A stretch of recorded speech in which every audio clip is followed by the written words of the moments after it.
India ಮತ್ತು Australia third ಟೆಸ್ಟ್ನ ಅಪ್ಡೇಟ್ಗಳು. ನಾಳೆಯಿಂದ ಪ್ರಾರಂಭವಾಗುವ ಬಿಜಿಟಿ ಥರ್ಡ್ ಟೆಸ್ಟ್ನಲ್ಲಿ 2 ಟೀಮ್ನಿಂದ ಕೆಲವು ಚೇಂಜಸ್ಗಳು ಮಾಡಲಾಗಿದೆ.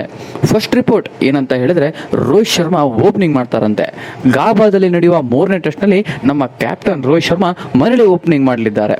ಹಾಗಾಗಿ ರೋಹಿತ್ ಶರ್ಮಾ ಮತ್ತೆ ಓಪನರ್ ಯಶಸ್ವಿ ಜೈಸ್ವಾಲ್ ಇಬ್ಬರು ಸೇರಿ ಮತ್ತೆ 3ನೇ ಟೆಸ್ಟ್ನಲ್ಲಿ ಓಪನಿಂಗ್ ಜೋಡಿಯಾಗಿ ಕಾಣಬರ್ತಾರೆ. ಮತ್ತೆ ಆಸ್ಟ್ರೇಲಿಯನ್ ಪ್ಲೇಯರ್ ಜಾಶ್ ಹೇಜಲ್ವುಡ್ 2ನೇ ಟೆಸ್ಟ್ನಲ್ಲಿ ಇಂಜುರಿ ಆಗಿದ್ರು. ಆದ್ದರಿಂದ ಅವರನ್ನ ರಿಪ್ಲೇಸ್ಮೆಂಟ್ ಆಗಿ ಬಾಲೆಂಡ್ 2ನೇ ಟೆಸ್ಟ್ ಆಡ್ತಿದ್ರು. ಆದರೆ ಮತ್ತೆ ಈಗ ಬಾಲೆಂಡ್ ನ ರಿಪ್ಲೇಸ್ಮೆಂಟ್ ಮಾಡಿ ಜಾಶ್ ಹೇಜಲ್ವುಡ್ ನಮ್ಮ RCB ಗನ್ ಬೌಲರ್ ವಾಪಸ್ ಆಗಿದ್ದಾರೆ. ಆಫ್ಟರ್ ಹೇಜಲ್ವುಡ್ ಬಂದ್ಮೇಲೆ ಆಸ್ಟ್ರೇಲಿಯನ್ ಪ್ಲೇಯಿಂಗ್ 11 ಹೀಗಿದೆ ನೋಡಿ. ನಾಳೆ ಗಾಬಾದಲ್ಲಿ 3ನೇ ಟೆಸ್ಟ್ ಪ್ರಾರಂಭವಾಗುತ್ತದೆ.